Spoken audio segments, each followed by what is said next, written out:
Welcome back. We're in part 2 of our 2.5-inch hose operations in high-rise buildings.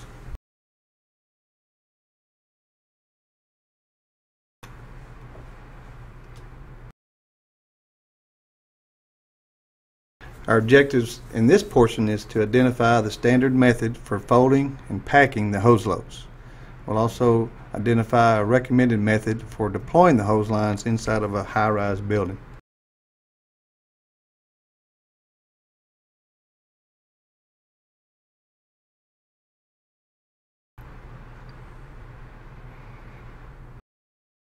First of all, we'd like to get everybody to start off with a 32-inch mark from the outside edge of the female coupling.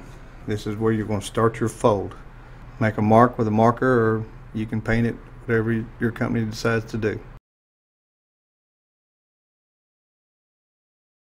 We're going to do a horseshoe style of fold on this. We'll just go back and forth. If you'll notice, this first fold is going to stop just short of the coupling and then go back and forth around this 32-inch mark.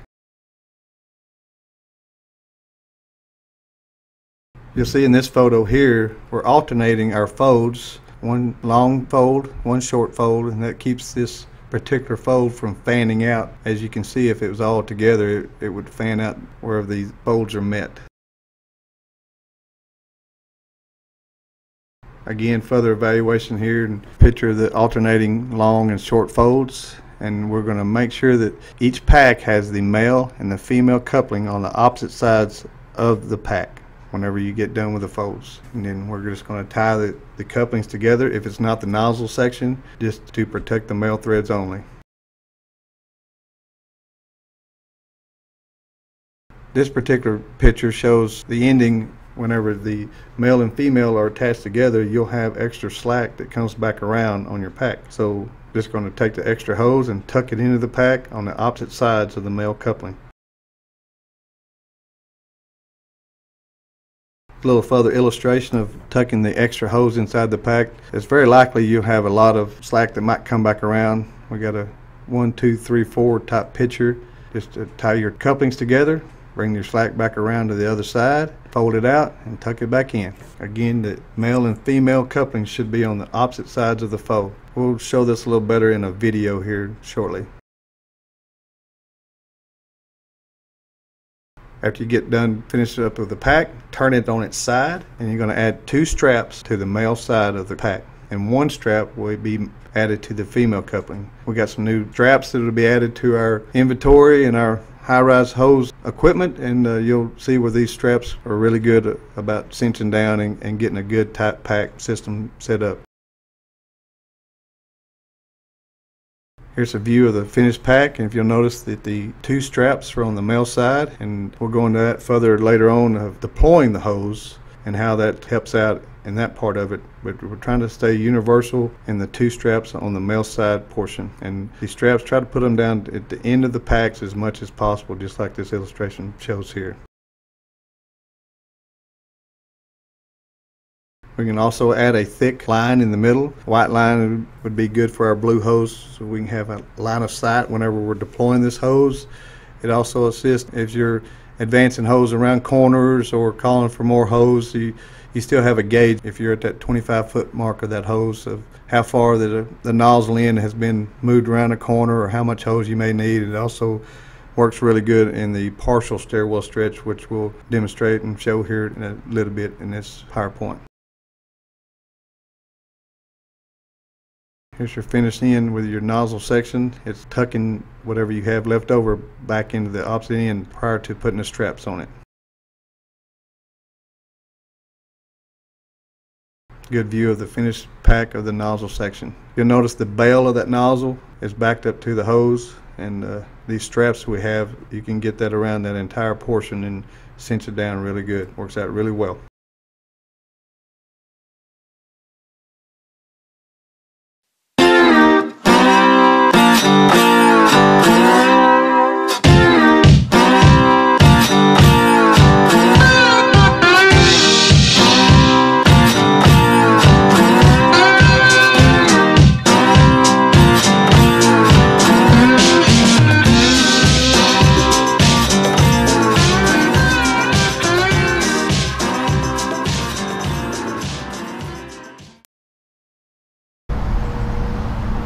Welcome everybody. My name is Clay Bramblett. I'll be your narrator for this version of a video, and we're going to introduce you today to the Denver hose pack that's been adopted by the Dallas Fire Rescue for forming our 2.5-inch hose into a high-rise pack. So I've got Francisco Adami. He'll be helping me today, as well as Sam Avalos from Station 6. We're going to start out, we have a section, we'll have 3 different sections of 50 foot of 2.5-inch hose. And we're going to start out, we recommend that each and every company takes your hose prior to loading it in this pack and roll it up, and that gets all the air out of it, and that'll just make for a better, more compact type of load as we formulate this pack. We'll start out making a 32-inch mark on a 50-foot section of hose. We'll have 3 sections for each piece of hose, and we'll just make that mark in there. And some companies that might want to put a HR for high rise and a 32 on there, and if you look down here in the middle section of our hose, we've marked the mid section of the hose just for line of sight, and if we do the partial stairwell stretch, we'll have that to where we can use that as a gauge for that 25-foot mark. So these guys are going to start packing this hose and making this fold, and we'll do this in a horseshoe style of fashion. So we'll turn the pack on its side, and we'll just start making a fold back and forth. Our first fold on this, we're going to try to stop short of that coupling at that 32-inch mark, and we'll go back and forth on this in that horseshoe style of fashion, and we'll go one short fold and then one long fold, and that ends up keeps that from fanning out at the end if you'll go one long and one short as you do your folds back and forth. Whenever we get to the end of this, we're going to try to make sure that we find the middle section of this hose, and then we'll make sure that each coupling is going to be the opposite sides of the pack. So we'll demonstrate that here in just a second.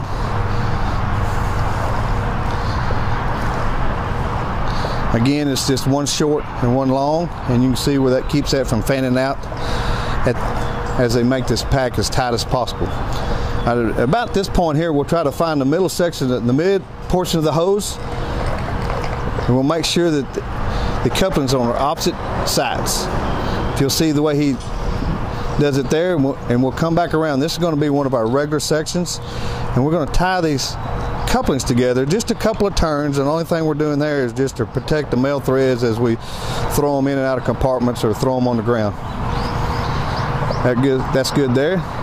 Try to bring that back together, and then we'll have some slack, and you're going to have to try to bring that all the way back around to the other side, and sometimes you'll have quite a bit of it there, as in this case we might have some, but the only thing you're going to do is just bring that out, fold that last section out as you'll see what they're doing, and then fold it back in. Sometimes you'll have to bring that out a little bit more to get that to work for you there. As they bring that pack back together, they're going to turn it on its melt with the male side on top.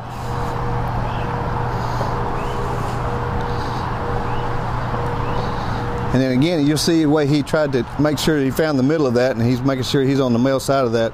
And if you'll pay attention to where he's putting his straps, if you use these new straps we got, and just barely clear that portion of hose right there,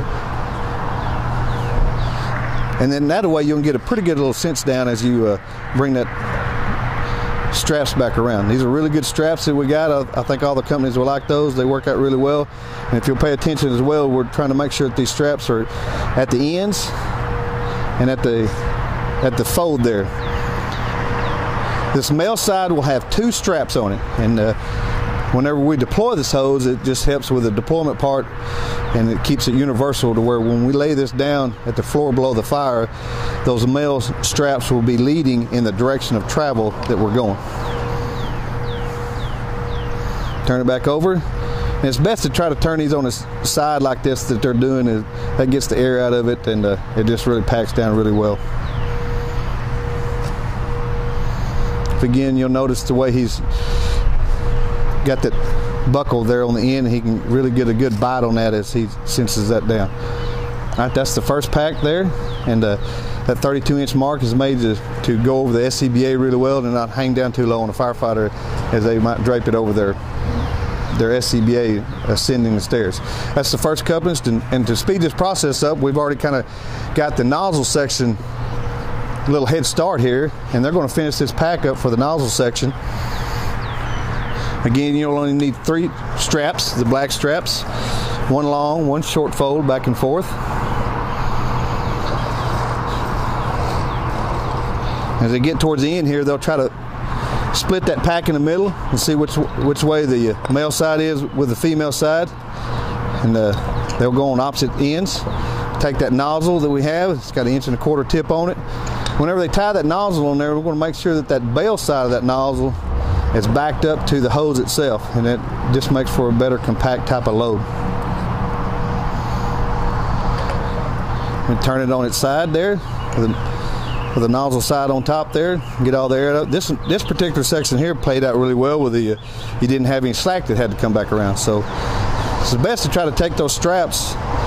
Again, you'll see the way he's finding the middle portion of that. Take the strap, especially on this nozzle portion, and make sure that that nozzle is included in that portion of the strap down. Holds it in place really well.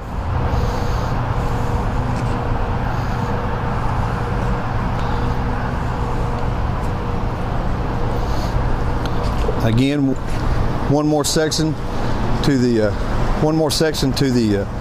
where we have 2 straps on the male side.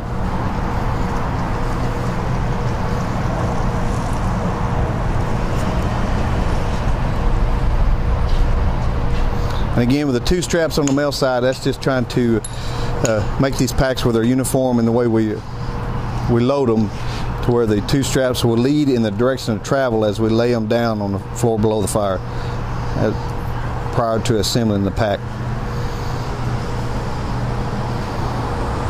Again, you'll see the way he's trying to get that down there towards the end of that pack just as much as he can. That works out really well.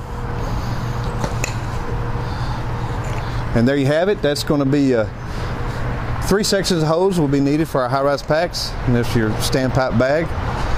And your other equipment will be involved will be the Halligan tool and the flathead, and the officer will hopefully have the thermal imaging camera that he'll take up for that load as well.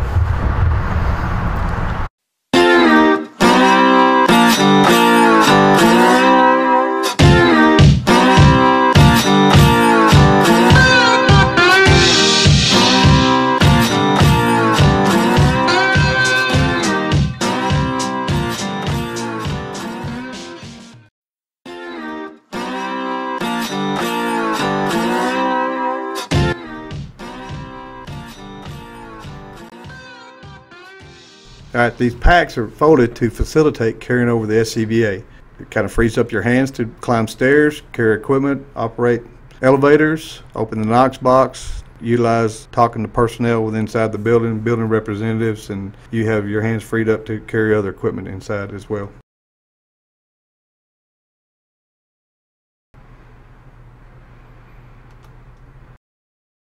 Let's look at some high-rise deployment methods. Each and every one of these methods is going to be dictated by your size up or whatever you have at the time that you arrive on the scene.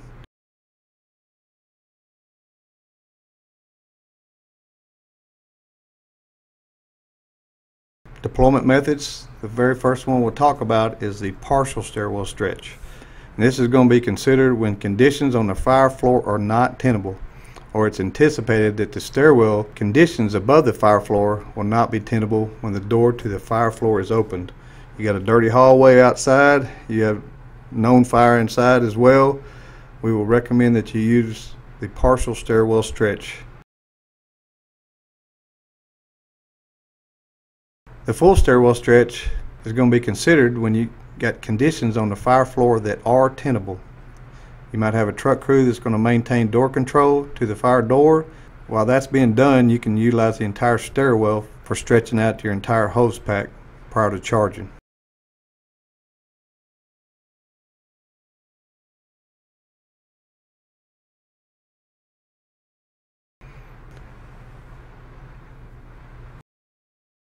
Let's look at this partial stairwell stretch first. We're going to lay our hose down. This is a demonstration of the floor below. If you'll notice, the 2 straps on our hose packs are on the male side, and they're all oriented in the same fashion, and they're going in the direction of travel. We have our standpipe bag there. In this particular evolution, the standpipe outlet is out in the hallway on the floor below. You do a size up, or if you know prior to that, pre-fire planning, how many hose sections you'll need. But this particular evolution will say we have 3 sections that are needed due to size up. You've gone up and see it's only 1 or 2 rooms deep in the hallway, and we're going to use 3 sections for this partial stairwell stretch. If you'll notice in this picture here, we're using the pipe wrench on the flywheel. We have an elbow in there, and then we have our pressure gauge. We'll no longer need that 3-inch section to attach to the standpipe. It's no longer needed anymore. And again, we take the straps off, and all the hoses oriented in the same fashion there. Couple the hose together, make your connections, and head to the attached stairwell. For this partial stairwell stretch, this is going to be where conditions on the fire floor are not tenable. Again, we're going to deploy the hose below the fire floor and up to the half landing above. If you'll notice in this illustration, we're going to go higher than this half landing, and that will give you a little bit of hose to get started with to advance down the fire floor hallway. After all the sections of the hose are coupled together, we're going to begin the deployment with the nozzle firefighter. All you do is just pick up the lead section of the hose and head up the stairwell. All of the other sections will pay out as you advance that line down up the stairwell. It should play out really well. This is one good thing about this Denver hose load, is the way that you lay it out in a proper fashion on the floor below. It plays out really well after you tie and connect all your couplings together. Nozzle firefighters is going to go up to the steps of the fire floor area and lay the nozzle down on those steps outside the fire floor door. All the remaining hose, if you want to take your middle section that you may have marked in your hose, you can take that up to the half landing above. Everything else will have to be flaked out on the floor below, even past the standpipe if you need to. Just make sure all the hose is flaked out down below what you're not using. Good illustration of a crew proceeding up the stairwell. We've left one of our members. I would recommend that you utilize one of your members as a standpipe operator. He or she is going to be the driver inside that building, so you have good trust that they're going to give you the proper operate pressures on that standpipe. But you have an officer and a firefighter heading up the stairwell, and just that nozzle person just have that nozzle section over their shoulder. Take that up to the fire floor itself.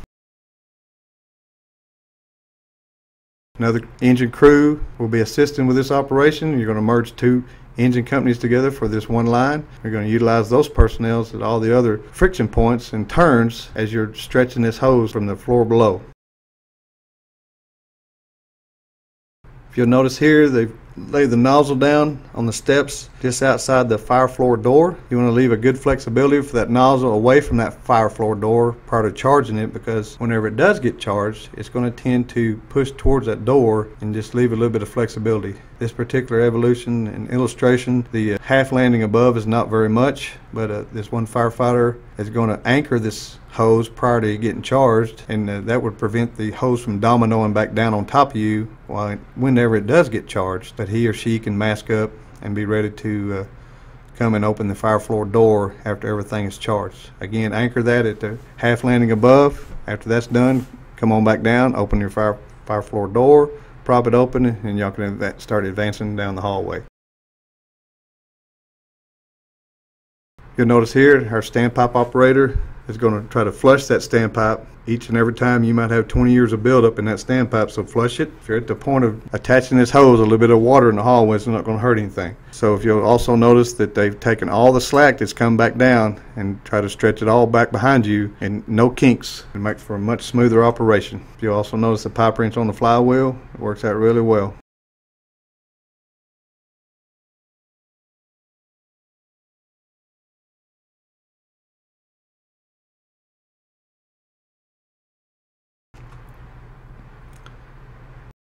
Let's talk about this full stairwell stretch. That's going to be where conditions on the fire floor will permit this. One of this option part of this is to lay the hose all the way up the stairs, and we're going to use gravity to assist in advancing the line down. If you notice in our illustration, what we're trying to get the point across to everybody, the nozzle end is going to be taken to the fire floor steps just outside the door to the fire floor, and then you're going to advance the remainder section of all your pack up the entire stairwell. But if you can envision the person that's bringing the remainder of the hose up the stairwell, you're going to try to keep all of that portion of the hose to the inside railing as you're advancing up. And whatever loops and comes back down to the fire floor itself, we're going to try to keep that to the outside wall. It'll just be something that each and every company will have to work on. But the hose traveling downward towards the nozzle is deployed on the outside of the stairwell door. And after it's charged, do the same way. Try to keep that hose to the outside wall as you're feeding it down the stairwell. But again, hose traveling upward away from the standpipe connection is going to be to stay to the inside railing. It'll just take a little work, but it play out really smoothly after the line is charged. But this particular method of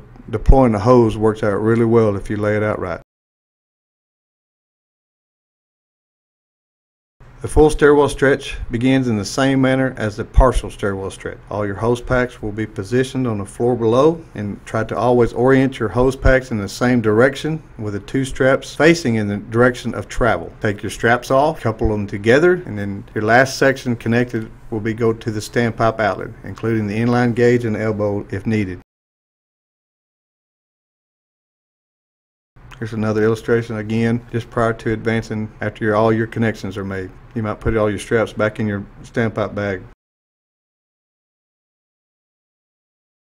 On the full stairwell stretch, we recommend a nozzle person just take that section, put it over the shoulder, and the middle section can go ahead and be picked up by another firefighter. And this section here will be the one that they'll end up passing up and staying to the inside rail with that second hose pack as they advance up the stairwell away from the standpipe.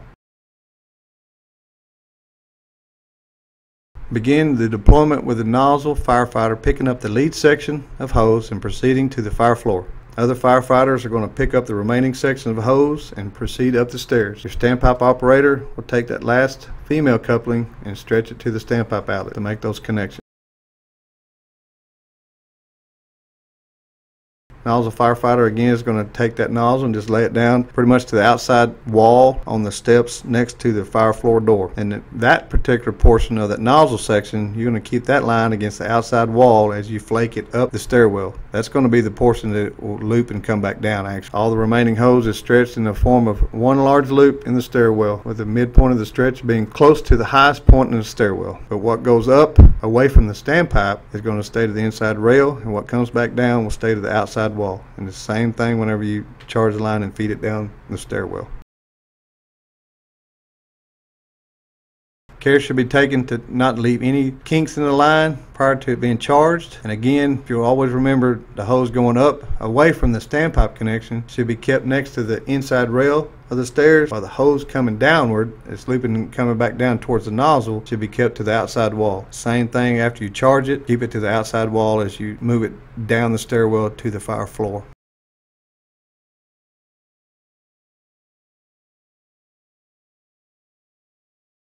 Second line, if you end up putting a second line in service, we recommend that the first line is flowing and going prior to putting this additional line in service. The 2.5-inch hose is a very powerful weapon, and if all hands on deck type of approach to getting that first line in service might be what we need. But if you end up using a second line, that's going to be at the direction of the fire floor commander, but you can also connect to 2 floors below the fire. You can actually connect to the fire floor itself if need be, but just make sure that the main line is not tangled up prior to it getting advanced. You might have to go up to a landing above or 2 floors below to make your connections, but just coordinate that with that first line. Make sure that that's going and flowing.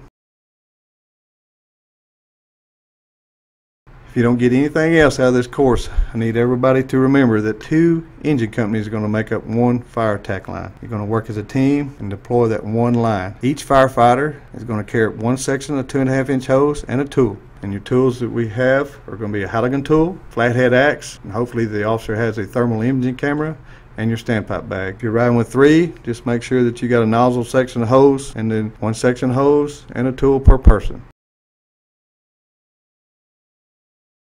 Let's look at some of our key points here. Kinks and sharp bends, you got to avoid those at all costs. It's going to maximize your water flow and make for a better operation. You want to also anchor the hose at each floor level prior to charging. That prevents that domino effect whenever it does get charged and all that hose falling back down on the stairs. Look for any fire conditions from the exterior that might indicate a wind-driven fire. We also recommend that you check the alarm panel in an attempt to locate the fire floor. You could have had the initial call of 1703 apartment, and the fire could actually be in a 1503. So make sure that you verify that prior to going up in the stairwell or by elevator. Also, when you get out of the elevator or off on a stairwell, hopefully 2 floors below, you're getting a sense of your fire floor. As the report of 1703 again, you can see what 1503 looks like, and is it on the right or left side of the hallway as you're taking your company up to assemble your hose pack. Identify again through size up if that hallway is tenable or not tenable, and that will determine the type of stretch that you use. If the hallway is tenable, maintain door control to the fire apartment or room while the hose is being stretched within the stairwell. If the fire floor is not tenable, deploy all of your hose from the protection of the stairwell using the partial stairwell stretch. If you're going to use the full stairwell stretch of hose up the stairwell, make sure that your smoke conditions will allow personnel to be above the fire floor landing to advance the hose. Again, I can't stress all enough that you need to have personnel at all friction points to help move and advance the hose. It's going to be a team effort to spread out and move on each and every corner. Let's talk about dry standpipe systems. You're going to have parking garages, stadiums, tunnels. Be aware that you could have multiple outlets open in the standpipe system. If you've done all your checks and balances, you got proper engine pressures, and you've laid out your hose deployed kink free, and you're getting no pressure, you could have other outlets that might be open. You might have to send a runner to cut off other outlets to be able to get the pressures you need in your lines. So just have a system or some type of way to overcome this if this ever happens. Again, we're talking about just if you have low pressures on your dry standpipe systems, just make sure you check all the other valves. And you might have to increase your engine pressures if need be to make that line operational.